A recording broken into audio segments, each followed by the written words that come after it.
Puji Tuhan, shalom wanita Allah yang luar biasa.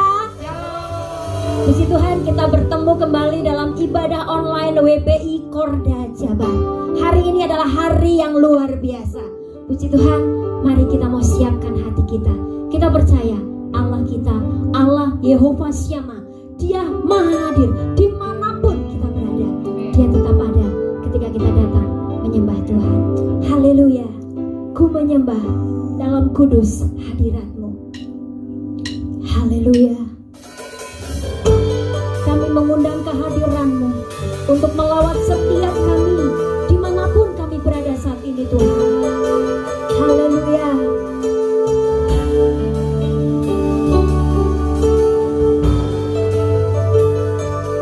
Terima kasih Tuhan.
Kita menyembah Tuhan.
terjadi di setiap masa, dalam masa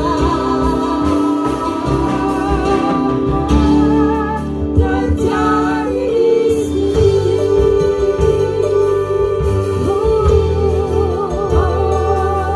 Kami percaya Tuhan, ketika Kau hadir di tengah-tengah kami, pasti ada kemenangan, pasti ada kelepasan, pasti ada kesembuhan. Haleluya.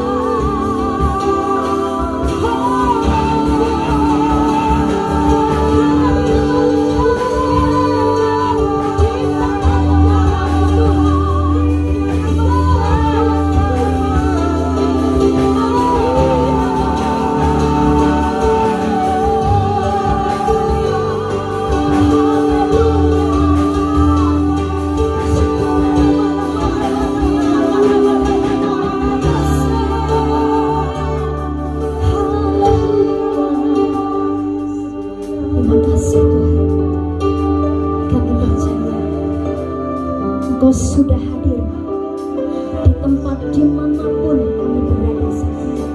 Dan kami percaya kuasa-Mu yang tidak terbatas sudah dan akan terus menjamah kami. Terima kasih Tuhan, terima kasih bahwa kami lebih lagi menikmati kehadiran-Mu. Terima kasih, terima kasih. Kami serahkan ibadah kami hanya di dalam nama Tuhan kami Yesus Kristus. Haleluya. Amin. Haleluya. Tuhan hadir di tengah-tengah kita dan Tuhan mengasihi kita semua. Amin ibu-ibu. Haleluya. Pemazmur katakan, dahulu aku muda dan sekarang aku menjadi tua, tapi tidak pernah aku melihat orang benar kekurangan dan anak-anaknya meminta roti. Kasih Tuhan berlaku kepada anak cucu kita. Haleluya. Begitu besar kasih Allah kepada kita. Haleluya. Mari bersukacita untuk kasih-Nya yang luar biasa.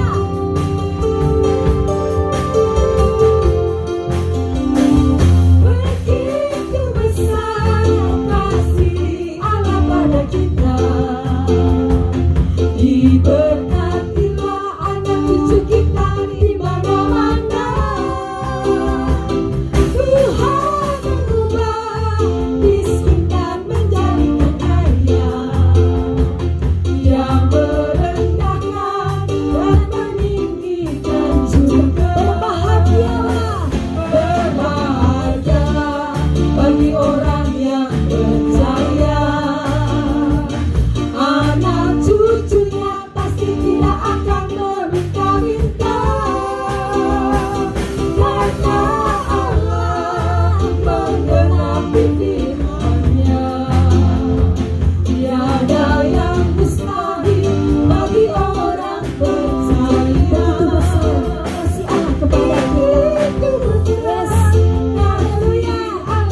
anak cucu kita diberkati oleh Tuhan. Haleluya. Haleluya. Mari kita tundukkan kepala. Kita mau sekali lagi menyembah Tuhan. Ketahuilah, Allah kita Allah yang mengasihi kita. Kita percaya Dia selalu ada di setiap masa dalam hidup kita, menyertai kita dengan setiap kasih-Nya. Terima kasih Yesus. Haleluya. Haleluya. Haleluya. Terima kasih Tuhan.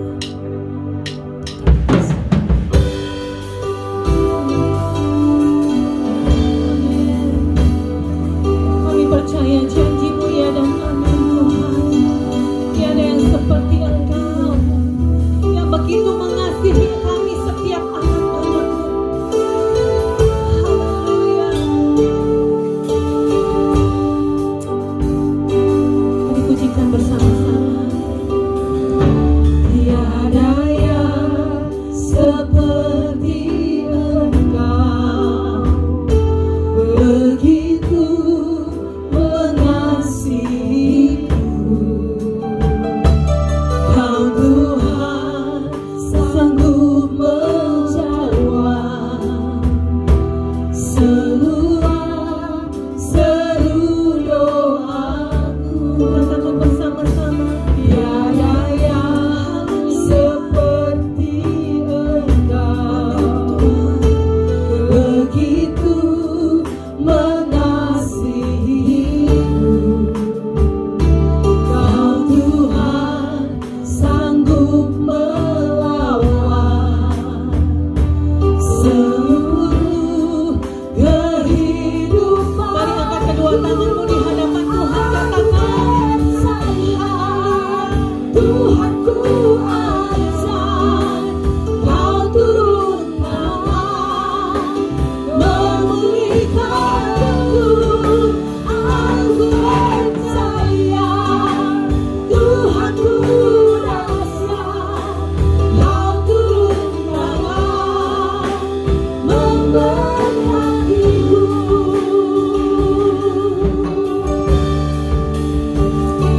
Tiada yang seperti Engkau. Amin Tuhan Yesus. Begitu mengasihiku. Kau Tuhan sanggup menjawab semua seru doaku. Tiada yang seperti Engkau. Tiada yang seperti Engkau. Tiada yang seperti Engkau Yesus. Begitu mengasihiku. Yesus, Kau Tuhan sanggup melawan seluruh kehidupan. Mari angkat kedua tanganmu di hadapan Tuhan. Percaya Tuhanku ajar, Kau turun tangan, memulihkanku. Aku percaya Tuhanku dahsyat, Kau turun tangan, memberkatiku. Aku percaya Tuhanku dahsyat, Kau turun tangan, memulihkanku. Aku percaya Tuhanku dahsyat, Kau turun tangan, memberkatiku. Kau turun tangan, memberkatiku. Kau turun tangan, menyembuhkanku. Menyembuhkanku.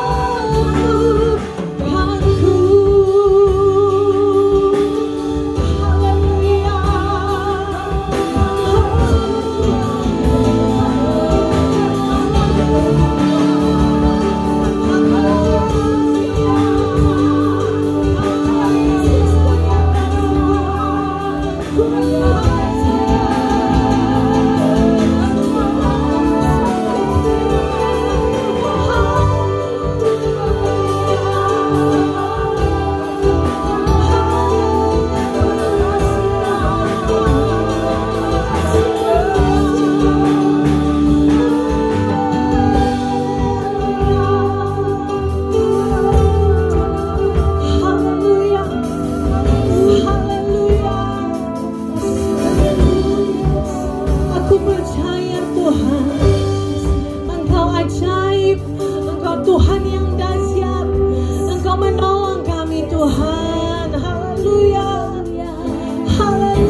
Shalom para wanitanya Allah yang gagah perkasa dimanapun kita berada pada saat ini. Apa kabar semuanya? Saya percaya kita semua ada dalam keadaan yang semakin sehat, semakin sukacita karena kita memiliki Allah sumber damai sejahtera, sumber kekuatan buat kita dan selalu ada pengharapan yang baru di dalam Tuhan. Firman Tuhan pada kali ini akan saya bawakan dan saya beri judul Menghadang Angin. Merupakan sebuah refleksi atau renungan tentang bagaimana kita sebagai wanita-wanitanya Allah boleh menghadapi berbagai macam angin kehidupan yang akan melanda kita kelak maupun saat ini dalam kita menjalankan panggilan hidup kita. Mari kita baca kebenaran firman Tuhan dalam Pengkhotbah 11 ayat 4.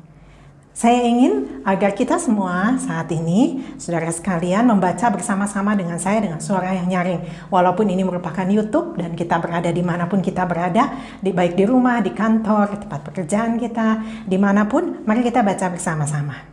Pengkhotbah 11 ayat 4. 3, 2, 1. Siapa senantiasa memperhatikan angin, tidak akan menabur. Dan siapa senantiasa melihat awan, tidak akan menuai.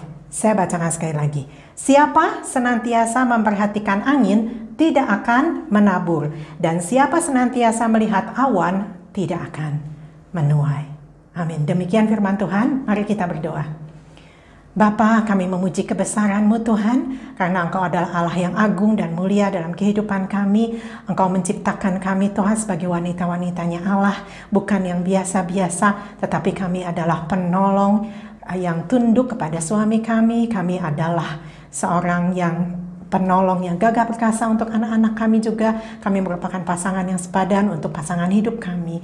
Bapa, pada saat ini kami rindu supaya kebenaran firman Tuhan menguatkan kami, supaya kami juga boleh menjadi wanita-wanita yang gagah perkasa, yang sanggup mengalahkan segala macam hambatan dan rintangan dalam kehidupan kami, karena kami memiliki Allah yang menjadi sumber kebenaran dan kekuatan bagi kami.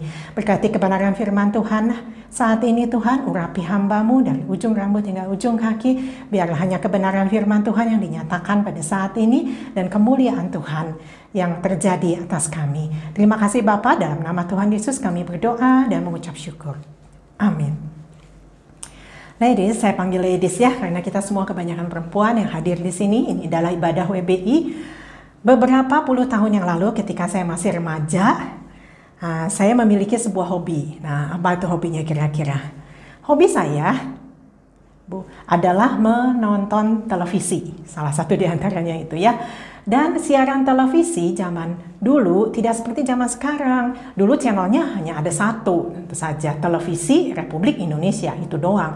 Jadi nggak heran setiap acara yang ada yang disiarkan itu menjadi top hits bagi seluruh masyarakat Indonesia.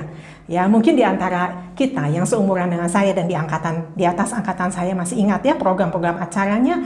Itu ada Safari, itu merupakan putaran lagu-lagu oleh artis ternama. Kemudian ada Berpacu Dalam Melodi, itu merupakan kuis ya, acara kuis yang begitu fenomenal pada zamannya. Kemudian ada juga kalau kita ingin menonton berita, ada ya berita sore, itu berita mengenai dalam negeri, kemudian berita luar negeri, ada dunia dalam berita. Semua programnya mencapai hits. Ada juga Mana Suka Siaran Niaga mungkin ya. Mungkin kita masih ingat, isinya iklan doang, tapi kok kayaknya seneng banget nontonnya ya. Nah, tapi di antara semua program televisi, saya dan papa saya paling favorit sama satu siaran ini. Apa? Namanya Ramalan Cuaca. Ya, mungkin saudara semua bingung, mengapa kok Ramalan Cuaca? Ya, karena saya sebagai Mojang Priangan nih, asli ya, lahir di kota Bandung dan besar juga di kota Bandung, merupakan sebuah kota yang kita ketahui salah satu kota yang memiliki curah hujan yang sangat tinggi. Bisa pagi, bisa siang, bisa malam, bisa subuh, kapanpun hujan itu bisa datang ke kota kami. Nah, sedangkan kami tinggal di sebuah rumah yang peninggalan Belanda. Belakangnya itu ada semacam gorong-gorong yang sangat besar, atau biasa disebut beranghang kalau orang Belanda zaman dulu ya. Jadi kalau ada hujan, tidak disangka-sangka hujan itu besar, air itu akan meluap dan memasuki rumah kami lewat kamar mandi, lewat dapur, kemudian mencapai ruang tamu, dan semuanya membuat kekotoran dan basah. Itu air bercampur lumpur dan bau sekali, sehingga seharian kami sibuk untuk membereskan rumah. Jadi kami rajin nonton yang namanya ramalan cuaca. Sehingga ketika pembawa acara berita itu berkata seperti ini, tiba saatnya kita melihat cuaca Kota Bandung. Hari ini Kota Bandung akan hujan deras sore menjelang malam, awan gelap, angin kencang. Nah, kami bersiap-siap saat itu. Dengan cara apa? Kami kumpulkan bersak-sak pasir, menimbun pintu-pintu masuk di belakang rumah, kemudian menghalangi pakai besi. Pokoknya gimana caranya supaya air itu minimal banget masuk ke dalam rumah.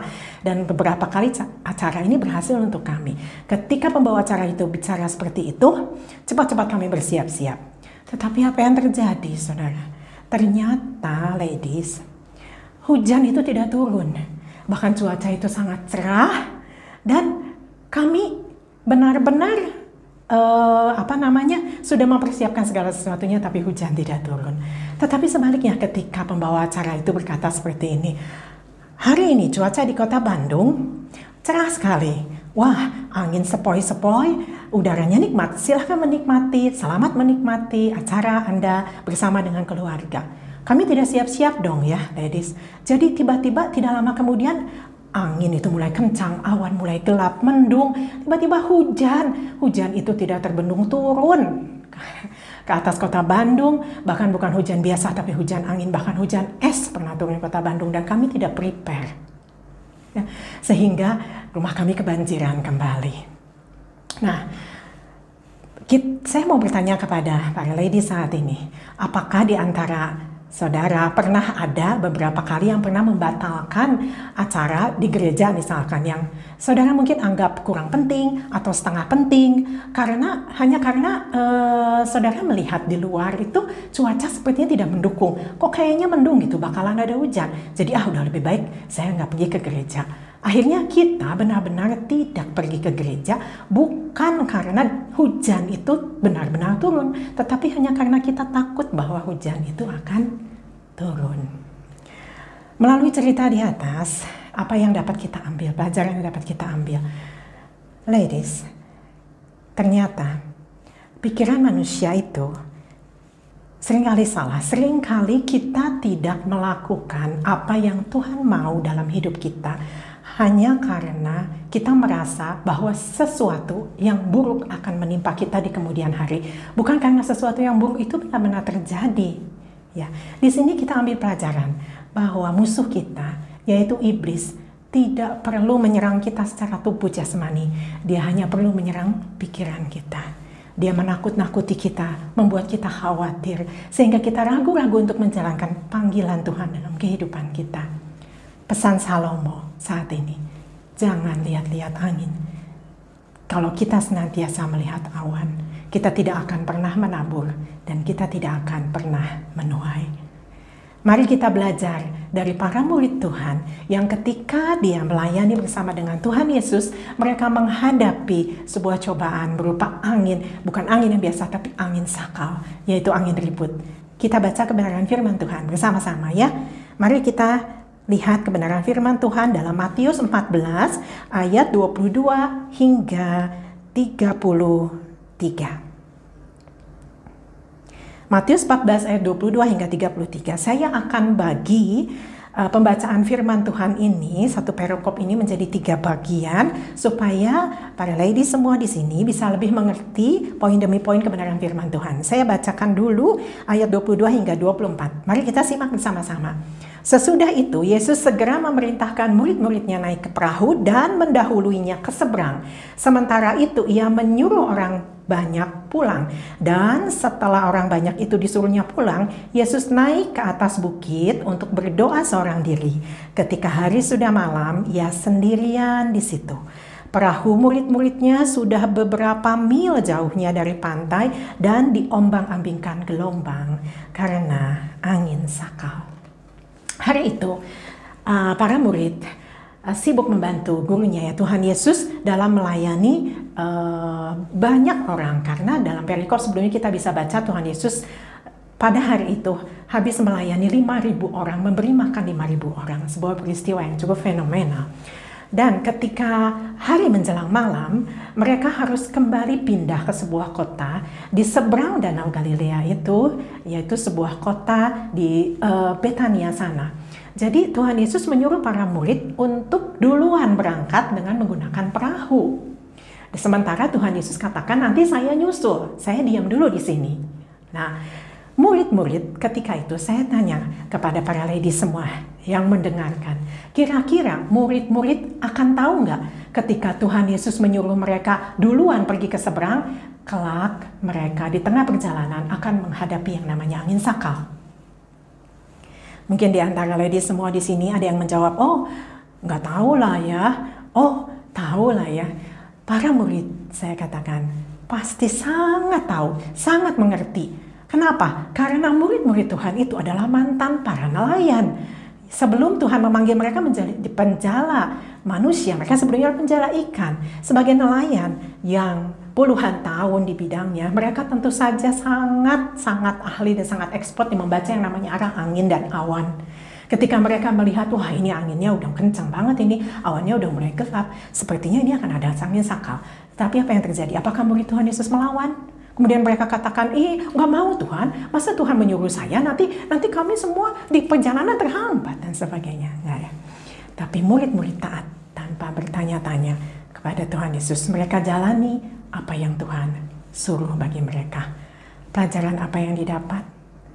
Ini adalah poin yang pertama, saudara ya. Mari kita belajar dari para murid untuk kita boleh taat mematuhi panggilan hidup kita. Kemana Tuhan suruh kita, mari kita taat tanpa bertanya-tanya kepada Tuhan. Mungkin kita merasakan, Tuhan mengapa Engkau menyuruh kami pergi ke ladang pelayanan yang seperti itu? Sepertinya itu ladang pelayanan yang tidak akan ada hasilnya Tuhan. Nanti saya akan menghadapi masalah di sana. Mari kita belajar untuk kita tidak protes. Dan untuk kita belajar taat. Pesan Salomo, ingat ladies hari ini. Jangan pernah lihat. Salomo itu merupakan orang yang paling bijaksana loh. Pada masa itu. Dan dia menitipkan pesan apa kepada kita para muridnya. Jangan senantiasa lihat-lihat angin, jangan lihat-lihat awan terus. Nanti kita nggak akan pernah nabur, kita nggak akan pernah menuai. Kenapa? Karena angin itu adalah sesuatu yang tidak kasat mata, yang tidak bisa kita pastikan kebenarannya. Dia akan pergi dan dia akan datang sesuka dia mau. Makanya ada yang namanya perakiraan cuaca. Sekarang namanya perakiraan cuaca. Weather forecast zaman dulu namanya ramalan cuaca. Sesuatu hal yang tidak pasti. Manusia itu paling pintar untuk cari-cari alasan. Ya. Tetapi firman Tuhan katakan saat ini, mari kita tunduk dan taat kemanapun Tuhan utus kita. Ketika saya memutuskan untuk saya bepergian ke luar kota atau ke luar negeri sekalipun juga, saya paling hobi dan merupakan suatu kewajiban bagi saya untuk saya melihat yang namanya weather forecast atau perakiraan cuaca di kota di mana saya akan tiba hari itu. Ya, AccuWeather atau weather forecast zaman sekarang itu sudah canggih. Dia bisa memprediksi sampai 30 hari ke depan. Jadi ketika saya memutuskan, misalkan saya akan turun di Tokyo misalkan, dan saya landing di Narita atau Haneda lah mungkin yang lebih dekat dengan Tokyo. Kemudian saya akan baca Haneda hari itu seperti apa. Oh, ternyata waktu saya landing akan 5 derajat Celcius atau 6 derajat Celcius dan tidak lama kemudian akan turun salju. Maka apa yang saya lakukan? Kemudian saya bilang gini ke teman perjalanan saya, karena saya katakan, aduh ternyata cuacanya kayak gitu ya, nggak mendukung, mana enak ya kita pergi ke sana, ya udah saya batalin aja. Apakah seperti itu, ladies? Tentu saja tidak ya. Yang perlu saya lakukan adalah ketika saya punya jatah 7 kg koper kabin, saya penuhi koper itu dengan mantel musim dingin, dengan syal, dengan kupluk, dengan sarung tangan, long john, sepatu bot kalau perlu, ladies ya. Dan ketika saya landing, saya ganti semua dan saya pakai semua perlengkapan perang itu sehingga saya siap menghadapi segala kondisi cuaca macam apapun juga dan tidak perlu membatalkan perjalanan itu. Ya, ladies. Di antara semua, yang terpenting adalah komitmen dan kesetiaan kita dalam mengiring Tuhan. Mungkin di saat mendatang kita tidak tahu apa yang terjadi, tetapi kita siap karena kita memiliki Tuhan yang akan menyertai kita dan tidak akan pernah meninggalkan kita. Melihat angin itu bagaikan mengira-ngira kejadian yang nanti akan terjadi, tetapi belum tentu terjadi. Mari kita tidak perlu melihat pandangan orang lain, tetapi kita terus berpandang kepada Tuhan. Nah, mari kita pelajari poin yang selanjutnya. Poin yang kedua mengatakan apa? Kita lanjutkan ayat ke-25 hingga ke-27. Firman Tuhan mengatakan, kira-kira jam 3 malam datanglah Yesus kepada mereka berjalan di atas air. Ketika murid-muridnya melihat dia berjalan di atas air, mereka terkejut dan berseru, "Itu hantu!" Lalu berteriak-teriak karena takut. Tetapi segera Yesus berkata kepada mereka, "Tenanglah, aku ini, jangan takut." Ya. Ladies, mungkin saudara berpikir, mengapa Tuhan Yesus membiarkan para murid kok sendirian berjuang, sementara Tuhan Yesus tidak ada di dalam perahu itu. Mereka kesulitan menghadapi angin sakal. Mungkin kita berpikir seperti itu. Ladies, saya mau katakan kepada Anda semua saat ini, hanya karena Tuhan tidak ikut di dalam perahu bersama para murid, bukan berarti Tuhan itu nggak memperhatikan kita, bukan berarti Tuhan itu nggak menyertai kita. Tuhan itu memperhatikan dan sangat melihat kejadian yang terjadi.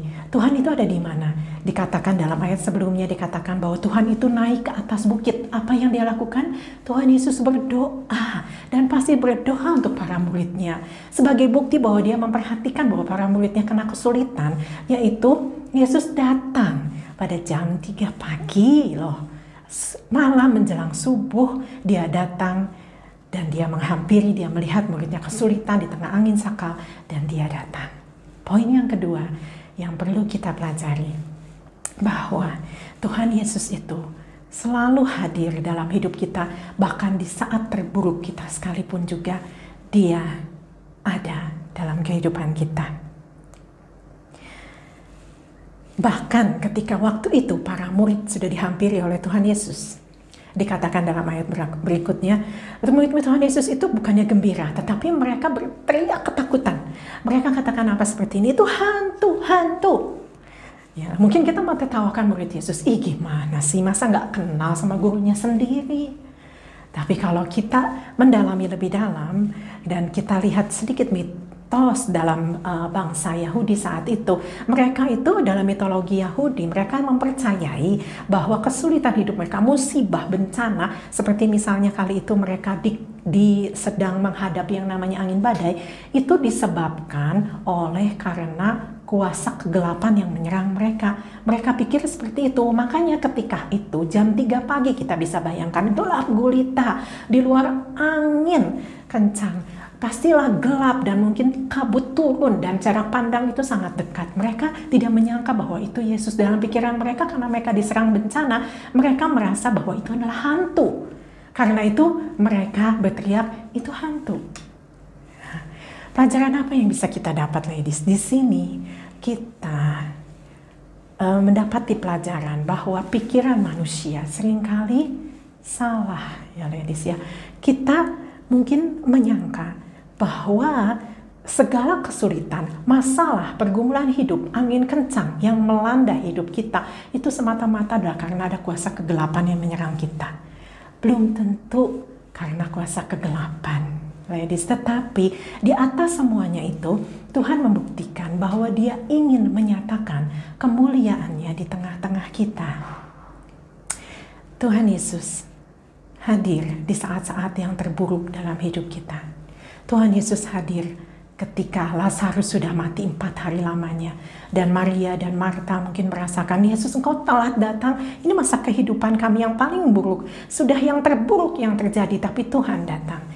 Tetapi maksud Tuhan di atas semuanya itu, yaitu semata-mata satu hal, bahwa Dia ingin menyatakan kemuliaannya dalam hidup kita. Karena itu ladies, jangan pernah kita khawatir, kekhawatiran akan situasi yang mungkin kelak tidak bisa kita kontrol. Waduh, mungkin kita akan berpikir, "Tuhan, mengapa Engkau mengutus kami ke tempat ini sendirian, Tuhan? Gak ada teman. Kami menghadapi masalah ini, angin yang begitu berat, masalah yang sangat dahsyat." Tetapi percayalah bahwa Tuhan hadir dan Tuhan ada, dan Dia mau menyatakan kemuliaannya bagi kita, dan Dia siap untuk menolong kita. Dengan cara apa, ladies? Poin yang ketiga. Kita lanjutkan kebenaran firman Tuhan. Poin yang terakhir, ayat 28, kita baca hingga ayat yang ke-31. Lalu Petrus berseru dan menjawab dia, Tuhan, apabila engkau itu, suruhlah aku datang kepadamu berjalan di atas air. Kata Yesus, datanglah. Maka Petrus turun dari perahu dan berjalan di atas air mendapatkan Yesus. Ayat 30, tetapi ketika dirasanya tiupan angin, takutlah ia dan mulai tenggelam, lalu berteriak, Tuhan, tolonglah aku. Segera Yesus mengulurkan tangannya, memegang dia dan berkata, hai orang yang kurang percaya, mengapa engkau bimbang? Petrus dan murid-murid Tuhan, firman Tuhan tidak pernah mengatakan sebelumnya bahwa Petrus dan murid-muridnya itu ketakutan menghadapi angin sakal. Mungkin karena mereka adalah nelayan yang cukup handal di bidangnya.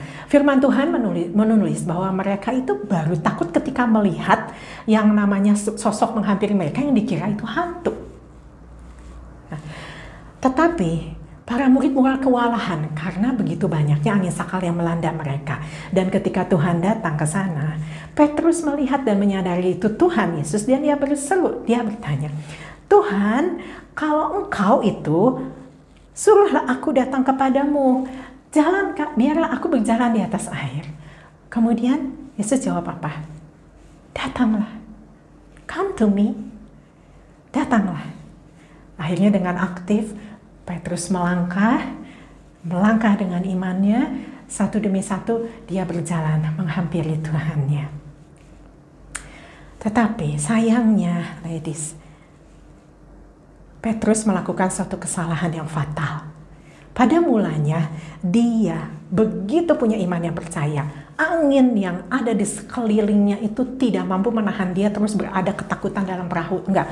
Tapi dia mampu berjalan walaupun anginnya itu tetap begitu kencang di sekelilingnya, anginnya itu tetap begitu dahsyat. Tetapi dia punya iman yang kuat dan teguh. Tapi sayangnya Petrus mulai melakukan kesalahan di ayat 30. Petrus mulai merasakan tiupan angin.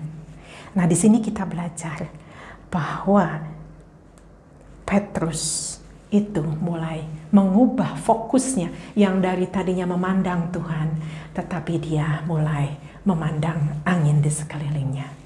Poin yang ketiga yang penting kita lakukan, bagaimana caranya supaya kita bisa selalu ada dalam pertolongan Tuhan, yaitu come to Him. Datang mendekat kepada Tuhan dengan penuh iman. Itu yang Tuhan inginkan, sama seperti Petrus. Tetapi ingat pesannya, kita belajar juga dari Petrus, jangan sampai kita kehilangan fokus dan arah tujuan kita.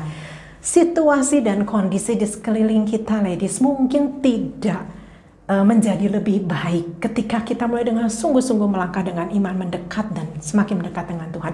Situasi dan kondisi di sekeliling kita mungkin semakin membara. Mungkin saja kondisi pernikahan kita mungkin semakin di ujung tanduk. Mungkin saja pelayanan kita mungkin semakin banyak menghadapi badai.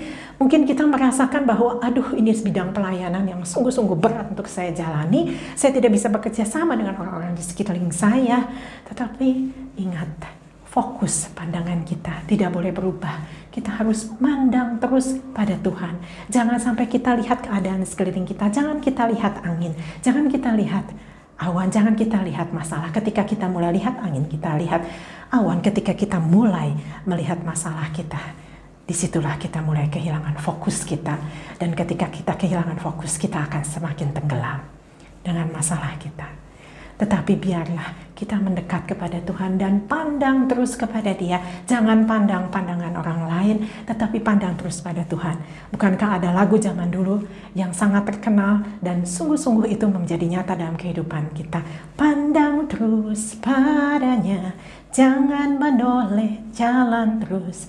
Jangan pandang salah orang lain, pandang saja Yesus. Poin yang ketiga, come to Him. Datang mendekat kepadanya. Karena kita percaya Tuhan mau menyatakan kemuliaannya pada kita. Kalau kita menjalankan 3 hal ini, kita taat pada Tuhan tanpa bertanya-tanya, menjalankan panggilan hidup kita. Kemudian kita juga percaya bahwa Allah itu selalu hadir, bahkan di saat masa-masa terburuk dalam kehidupan kita sekalipun. Dan poin yang terakhir adalah kita mau senantiasa datang mendekat kepada Tuhan. Maka firman Tuhan ayat 32, lalu mereka naik ke perahu dan angin pun redalah. Dan orang-orang yang ada di perahu menyembah Dia, katanya, sesungguhnya Engkau anak Allah. Ketika kita terus fokus kepada Tuhan, karena kunci kemenangan kita, kemenangan orang-orang percaya, wanita-wanita perkasanya Allah adalah wanita yang mampu menempatkan fokus imannya hanya kepada Tuhan, maka yang terjadi adalah suatu saat angin itu akan reda dengan sendirinya. Tuhan akan meredakan angin itu pada waktunya Tuhan, bukan pada waktunya kita. Karena kita percaya waktu Tuhan pasti yang terbaik untuk kita. Amin. Kunci kemenangan kita adalah ketika kita berhasil untuk kita boleh fokus, terus mengiringkan Tuhan, dan kita melaksanakan panggilan Tuhan tanpa takut dan gentar. Amin. Tuhan Yesus memberkati.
Mari ibu-ibu, kita sama-sama menutup ibadah kita siang hari ini, bersama-sama berdoa.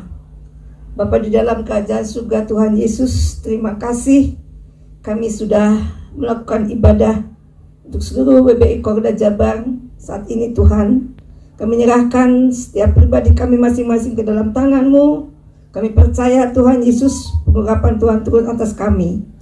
Saat kami mendengarkan firman-Mu Tuhan Yesus, kami boleh menerima setiap pengurapan baru daripada-Mu, kekuatan, pengharapan, dan penghiburan hanya dari Tuhan. Dan biarlah itu semuanya Tuhan kami terima hanya dalam kasih dan anugerah Tuhan. Kami menyerahkan seluruh WBI Korda Jabar ke dalam tangan-Mu Tuhan Yesus. Dimanapun Tuhan kami berada, bagaimanapun keadaan kami saat ini Tuhan, kami serahkan di dalam tangan kasih-Mu. Kami percaya penyertaan Tuhan sempurna atas kami, perlindungan Tuhan, kasih setia Tuhan dan anugerah Tuhan turun atas kami. Tuhan Yesus, terima kasih. Kami percaya berkat-Mu melimpah atas kami.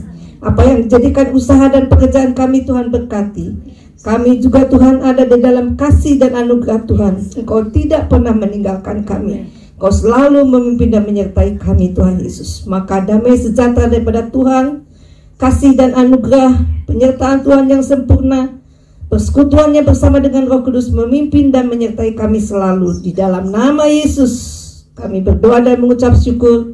Dan kiranya damai sejahtera Tuhan menyertai kami dari sekarang sampai selama-lamanya, sampai Tuhan datang yang kedua kalinya buat kami sekalian.